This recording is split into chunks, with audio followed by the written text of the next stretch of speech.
So this is our 7th session basically of Fun with Heroes. So welcome back after Diwali.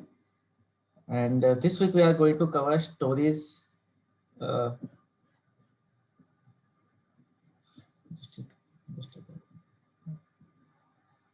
yeah, going to cover stories from the week of November 16 to November 22. Okay. So we have 4 stories of this week and also some stories from November 9 to November 15. That week had actually 12 stories. So we're not going to all the stories in one session. So we'll have those stories covered across multiple sessions, right? Yeah. So these are the stories, 7 stories we are going to cover. This is a very interesting story. We have a range of different people, scientists. Rani Lakshmibai. Yeah. Yeah, Rani Lakshmibai, you know. And any other name you know from this? Batukeshwar Dutt. Batukeshwar Dutt. Okay, second question, Batukeshwar. Very good. Okay, anyone did someone? Anyone else? Do you know these army guys? Or who is this person? Brigadier Kuldeep Singh. This is Brigadier Kuldeep Singh. Yes. Okay. And this will come to know. Yeah. So these are the 7 stories we are going to cover. And these are very interesting, and we have a diverse group actually.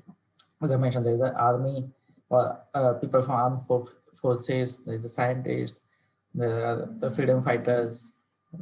So this is going to be a very interesting session. Yeah. So the first story we have is Professor P. Maheshwari. He was born on November 9th, 1904. So Professor Panchanam Maheshwari was born in Jaipur on 9th November 1904. He wanted to pursue career in medicine. He wanted to become doctor, but due to bad eyesight, he could not get admission. So he then took up biology under the renowned American botanist Winfield Dungeon at Evind Christian College in Allahabad. So because he could not take up medicine, so he went for biology. After completing the education, he got MSc and then doctorate. He taught botany at Agra College and then at the Dhaka University, okay, and continued pursuing research in this subject. In 1949, after independence, he was invited to head the new Department of Botany at the Delhi University. And under his guidance, this department soon gained international recognition. A lot of research happened in this Department of Botany. So what is his leading contribution? So he was one of the leading plant biologists and who established the technique of test tube fertilization of angiosperm. Okay. What's angiosperm? Yeah, there are few technical terms here. So go over that thing. Angiosperms are basically plants that produce flowers and then bear their seeds in fruits. Okay. So basically, anything we see around, anything we eat, okay, is an angiosperm. So fruits, grains, vegetables, grass, trees, they are all angiosperms because they all have flowers. Okay. So the expertise of Professor P. Maheshwari was to do, or he established the technique of test tube fertilization of these angiosperms. Basically, you can now create different varieties of these plants or grains in lab, in test tube, okay, through embryo modification or DNA modification. So that is something he pioneered that job. So why it was important? Because this technique opened immense economic avenues for plant breeders. You can now create different type of plant. We see varieties of rose, varieties of wheat, rice. Okay, so this was possible because of this kind of research that P. Maheshwari led, and that is why he's remembered as the one of the leading biologists or plant biologists of this era. So he wrote a book called An Introduction to the Embryology of Angiosperm. Yeah, which was published in 1950, which is still considered a classic and is referred by the students all over the world. And that's why Professor Maheshwari is called the father of modern plant embryology. Embryology is basically genetical study of the plants. Okay. This is the book that I was talking about. This is his book. It is still in publication. It is considered one of the classic books. So many newly discovered species of plants are named after Professor Maheshwari by his students. Okay. And he was elected the Fellow of Royal Society in 1966, which is one of the recognition for the scientists all over the world. So that was his contribution to the science. And that's the story of Professor P. Maheshwari. And that's the book we already talked about. The second story we have is Sir Surendranath Banerjee. He was born in Calcutta on 10th November 1848. Now, after graduating from the University of Calcutta with a degree in English literature, he traveled to England in 1868. And he was the second Indian to pass the Indian Civil Service examination. So now we have IAS examination, right? At that time, during the British rule, it was ICS. And Surendranath Banerjee was only the second Indian to pass that examination. After passing the examination, he was posted as an assistant magistrate in Sylhet of Bengal, the Bengal province that time. In 1874, Banerjee was dismissed from the service for minor procedural error. Now, this was a big setback for him. So he went to England and appealed against his dismissal. But his appeal was rejected. He could also not do legal practice because of his dismissal from the civil service. He could not do law practice as well. Banerjee felt that he was discriminated because he was Indian. He was being targeted. He felt that. After that, he became a teacher of English literature at the Metropolitan Institute, and he used this platform to inspire his students with nationalism. He taught them about Indian nationalism and fighting against the British. Surendranath Banerjee was an outstanding public speaker. Okay. He founded Indian National Association on July 26, 1876, which was the first Indian political organization of this kind. This was before the Indian National Congress came in existence or other type of organization. He also founded English newspaper called Bengali, and he used this platform, the newspaper and his organization, to expose the bias of British against the Indians. In 1885, he also played a prominent role in the establishment of Indian National Congress. He also became president of Congress in 1895 and 1902. Surendranath Banerjee was one of the most important public leaders during the partition of Bengal that happened in 1905. He was very outspoken at that time. He held many rallies against the British, against the partition of Bengal. Yeah. He also led the Swadeshi movement and boycott of the British good in Bengal at that time. That happened between 1905 and 1907. He was so popular at that time that he was often referred as the uncrowned king of Bengal. He was so popular at that time. He was also a social and religious reformer. He advocated widow remarriage and raising the marriageable age of girls, because at that time the child marriage was pretty common. So he was against that thing. He advocated to increase the age of marriage. For his social work, he was knighted in 1921 and that's why he's referred as the Sir Surendranath Banerjee. And that is the story of Surendranath Banerjee.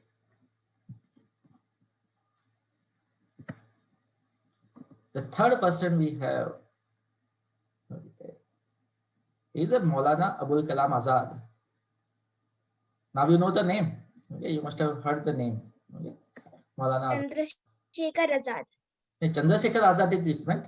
This is Maulana Azad. Chandrasekhar Azad was a revolutionary who worked with the Bhagat Singh and Yes, but both of them have the same surnames, right? yes, yeah. So Azad is not a surname. Okay, we'll talk about that thing in the Chandrasekhar Azad story when that will come. Maybe it will come in July. Yeah, but again in this case, in Maulana Abul Kalam case, the Azad is again not a surname. We'll talk about it. It was a name they adopted. Okay. So Maulana Abul Kalam Azad was born as Abul Kalam Ghulam Muhyiddin on 11th November 1888 in Mecca of Saudi Arabia. And he spent his childhood there only. He was trained to become a clergyman or Maulana, basically a person who works in mosque, okay, or religious places. So that's why he was given the honorific title of Maulana. Maulana means? Maulana is similar to priest. Okay, the person who is knowledgeable of Muslim literature and who like their religious leader. Okay. So he was trained to become one. So that's why he was given the honorary title of Maulana. Okay, it's like it's a title you give. Okay, like Pandit, it's a title given to him. And Azad was his pen name. Azad is not his surname. Okay, it's a name that he adopted during his writing. He was a writer. Okay, he was an editor also of the newspapers. We'll come to that part. But that's the name he took. Azad means free. Okay, so he had adopted that name. Chandrasekhar Azad also adopted the name for similar reasons. As I mentioned, he was born in Mecca of Saudi Arabia, and in his youth, Azad visited Afghanistan, Iraq, Egypt, Syria, Turkey, and met the revolutionaries of the Arab world. Then he came to India, and here he met two leading revolutionaries of Bengal, Aurobindo Ghosh and Shyam Sundar Chakravarti. He got inspired by them and started participating in the Indian freedom movement. He also opposed the partition of Bengal, as we mentioned earlier, and criticized the communal politics of Muslim leaders. Okay. In 1912, Azad started publishing a weekly called, weekly means a publication that is or newspaper or a magazine that is published every week. Yeah. He started publishing a weekly called Al Hilal, the meaning of which is the crescent moon. Okay. Which was used as a weapon to attack and question British policies. Al Hilal also played an important role in forging Hindu-Muslim unity. As usual, British did not like this publication, so they banned it. So Azad started another weekly called Al Balagh, which is the meaning is the message, and that was his contribution as an editor. He was also a public speaker. He gave speeches against the British, and he was arrested in Bihar. After his release, non-cooperation movement was started in India. So he became very active in that movement and became very integral part of the Indian National Congress. He was elected as the president of the special session of the Congress in Delhi in 1923. That was the first time he was elected as the president of Congress. He was also the Congress president during the launch of Quit India movement in 1942. And during this moment, he remained active in the freedom struggle. Now, after independence, Maulana Azad became the first education minister of independent India. Okay. He was the first education minister of independent India under Jawaharlal Nehru. As an education minister, Azad advocated for free and compulsory primary education for all children up to the age of 14. Okay, this was something he pushed as an education minister, that all children up to the age of 14 should have free and compulsory education. After that, he went on to establish the Jamia Millia Islamic University in Delhi, which is one of the famous university uh, of India. For his contribution, Azad was awarded Bharat Ratna in 1992 after his death. And the birth anniversary of Maulana Azad, which is November 11, National Education Day. yes, is celebrated as a National Education Day because he was the first education minister of India and he did a lot of contribution to the education policies in India. So that's how He was born just 8 days before Rani Lakshmi Bai's birthday, 19th November. yes, and he was born 3 days before Jawaharlal Nehru. Okay, that is November 14. Yeah, we'll come to that. Okay, yeah, so that's the story of Maulana Abul Kalam Azad. And I talked about the first education minister, Maulana Azad, and this is the first ministry of independent India. Okay, these are the first set of ministers in 1947. So you can see here, Baba Sahib Ambedkar is there, and there is a Maulana Azad. This is a Maulana Azad. There's Jawaharlal Nehru, Sardar Patel. Who is this? You know, anyone? Who was the first president of India?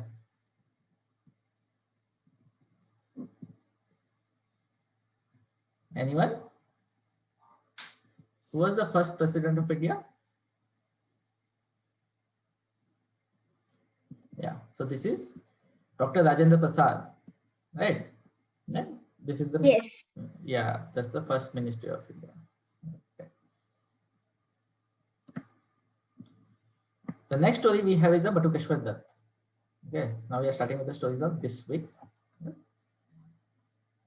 Batukeshwar Dutt was born on 18th November 1910 in Ori village of Bengal. During his studies in Kanpur, he became a friend and associate of Bhagat Singh and Chandrasekhar Azad. And that's how he became the revolutionary. He became an active member of the HSRA, Hindustan Socialist Republican Association. As I mentioned earlier, revolutionaries were those people who were doing the armed struggle against the British. There was one section, which was Congress and others, which were doing the non-violent struggle against the British. And then there were revolutionaries like Bhagat Singh, Chandrasekhar Azad, Ram Prasad Bismil, Batukeshwar Dutt, and others. Bhagat Jatin. Yeah, Bhagat Jatin. They were doing the armed struggles against the British. So as a revolutionary, Batukeshwar Dutt learned bomb making. He was an expert in making bombs.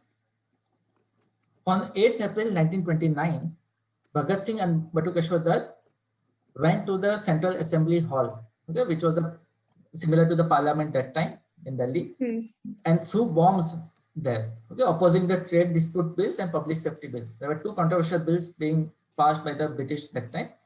So to oppose them, they threw the bombs. The purpose was not to harm anyone. Okay? They didn't harm anyone through the bombs, but it was to make sure the British government hear the opposition. Okay? It was Batukeshwar Dutt who actually carried bombs into the assembly hall. After throwing the bombs, they themselves got arrested. Okay? They did not run away from there. They got themselves arrested and were kept in jail. Kalapani in Andaman.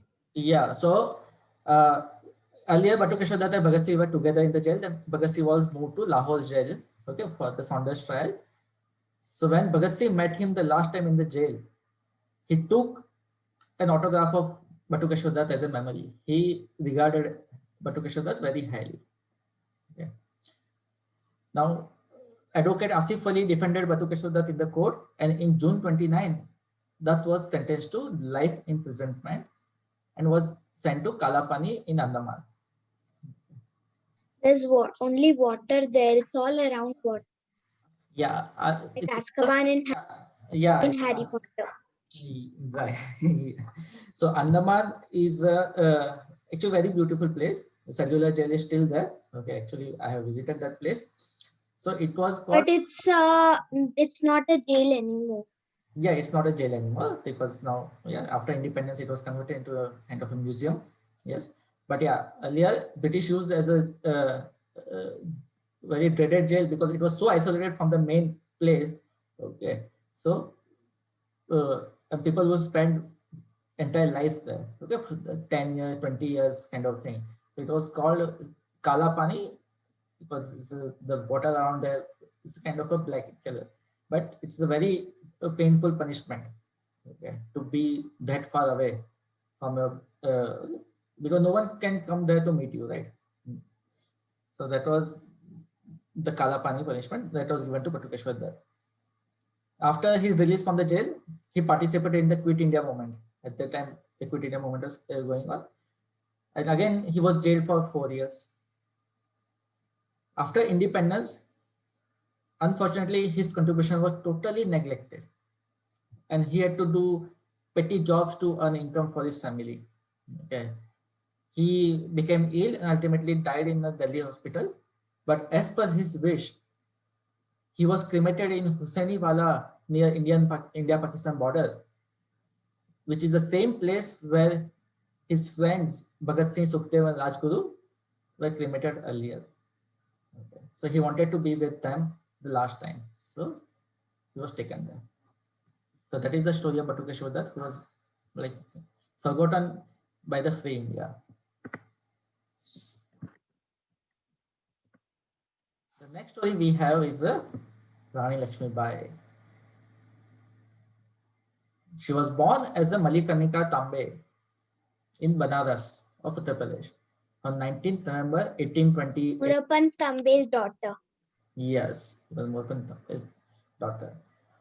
Manikarnika lost her mother at a very young age of 4 and was raised by her father, Murapan Tambe, who worked in the court of Peshwa of Bithur. The Peshwa raised her like his own daughter. And Rani Lakshmibai was a childhood friend of Tatya Tope and Nana Sahib. Nana Sahib, who Nana Sahib. also become Peshwa later on. She was taken to Bitira by her father after her mother's death to be trained in warcraft.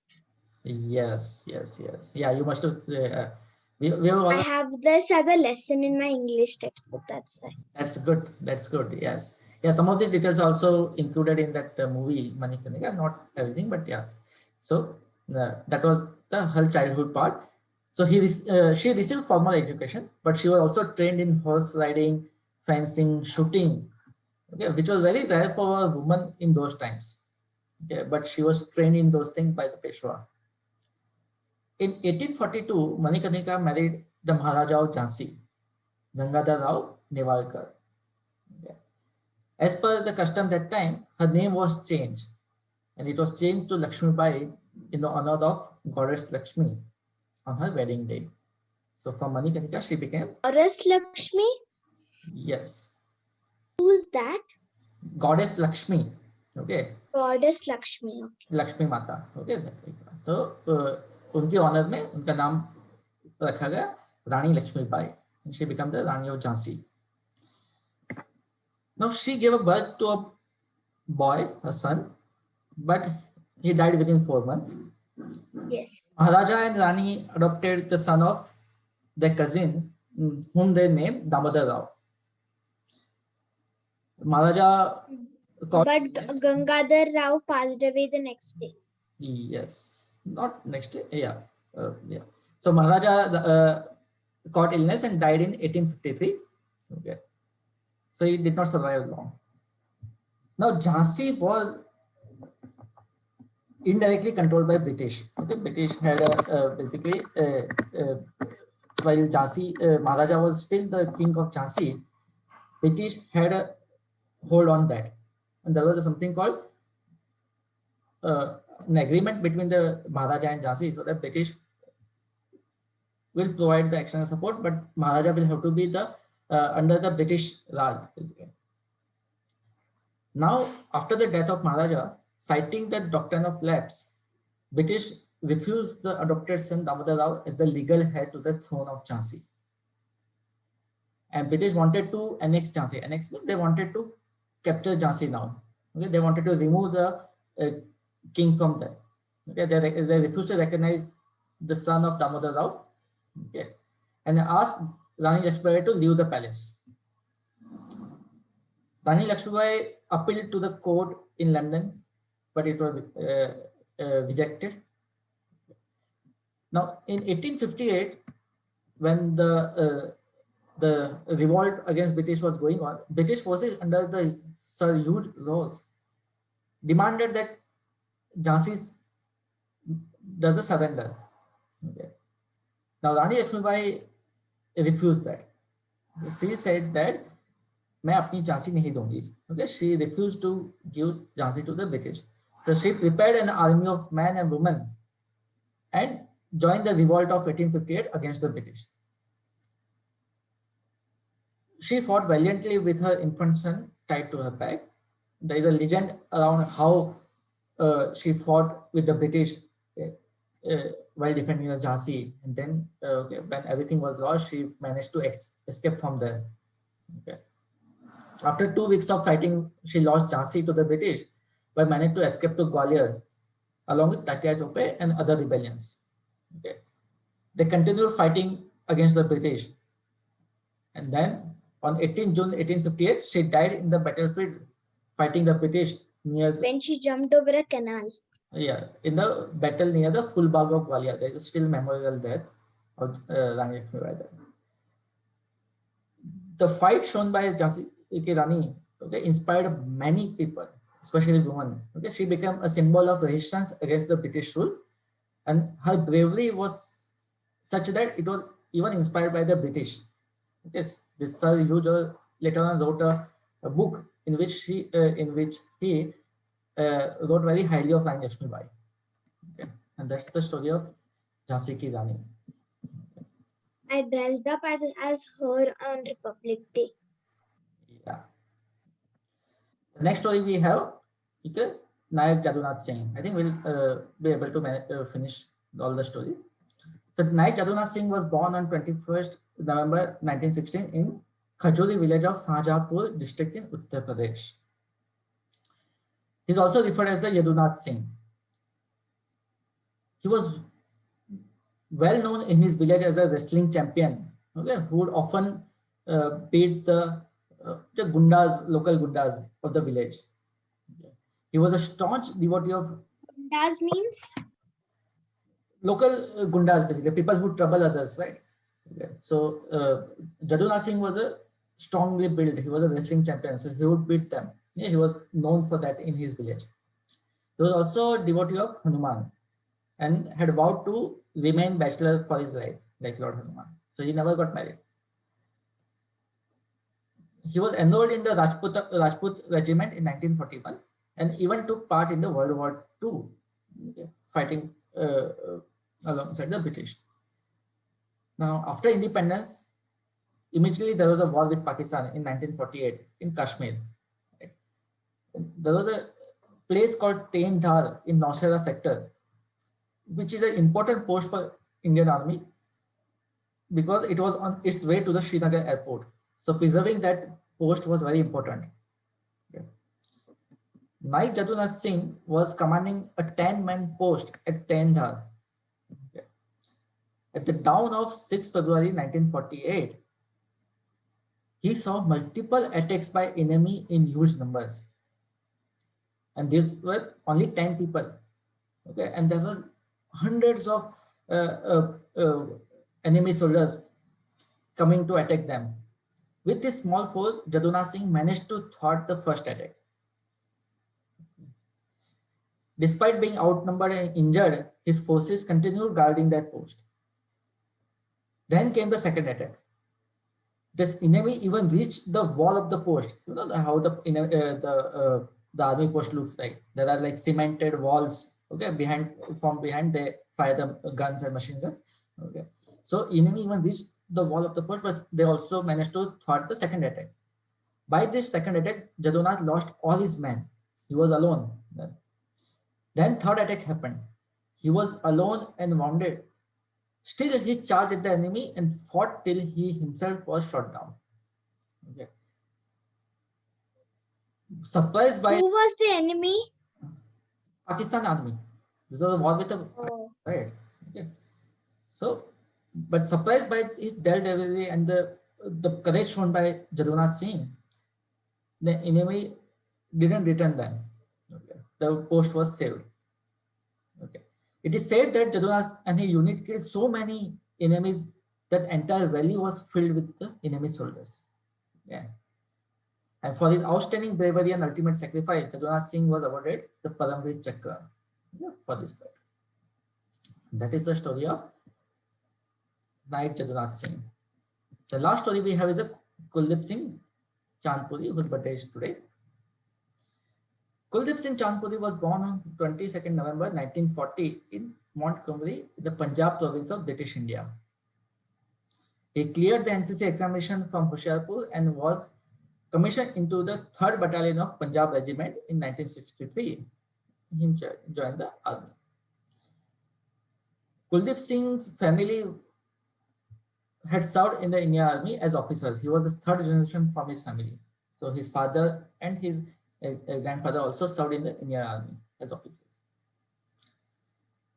During the 1971 war with Pakistan, Kuldip Singh was a major in the 23 Punjab Regiment. He was commanding a company battalion of 120 men at the Longewala along the western border. Longewala is near Jaisalmer, okay, in Rajasthan, in a desert.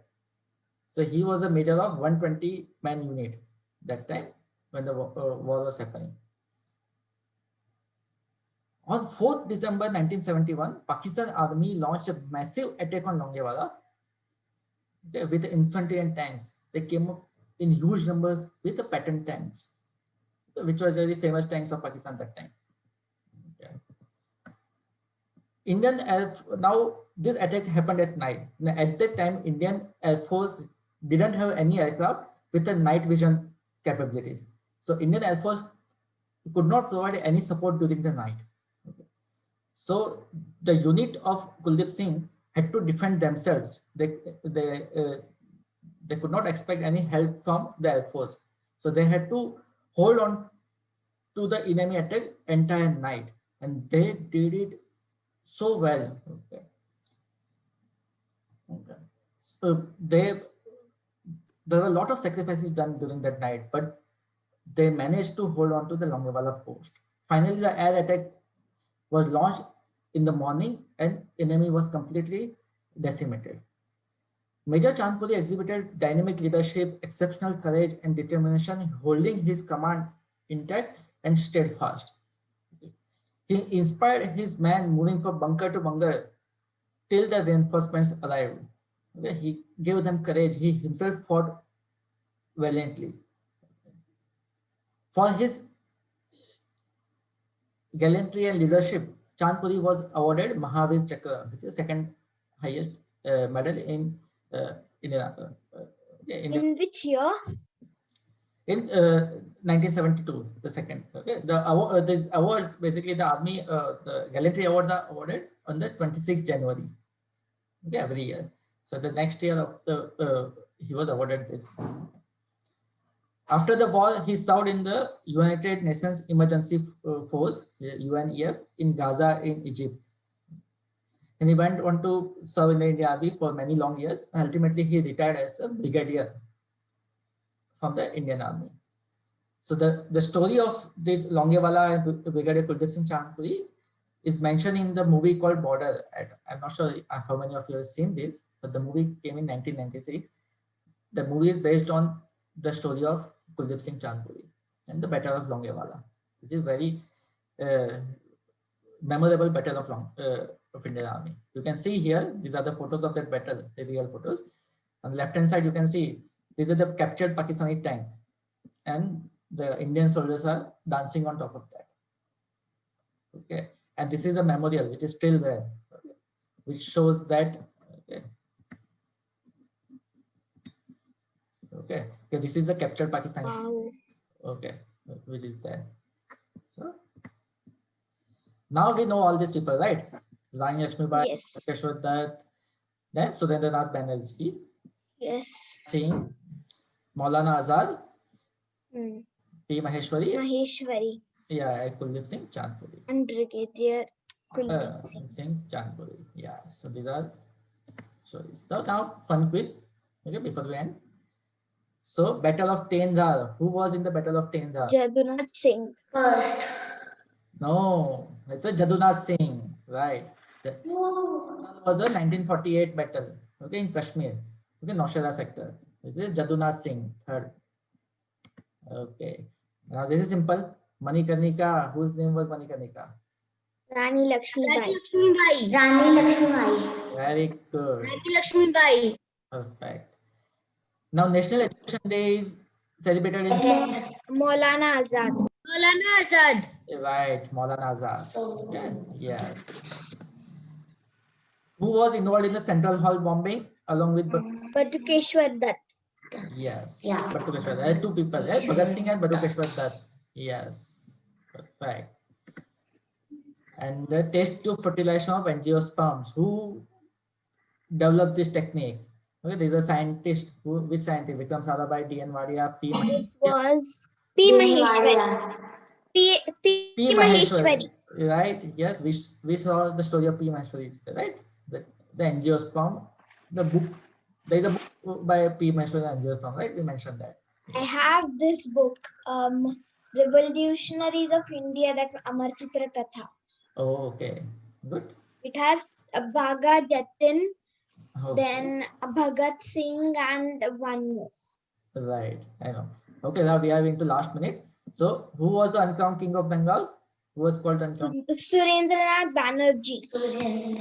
Right, Surendranath Banerjee. Yeah, all these people are from Bengal. Huh? Batukeshwar Dutt, Rabindranath Tagore, Bipin Chandra Bengal, but Surendranath Banerjee was called. Bipin Chandra. Yeah, and the Battle of Longewala.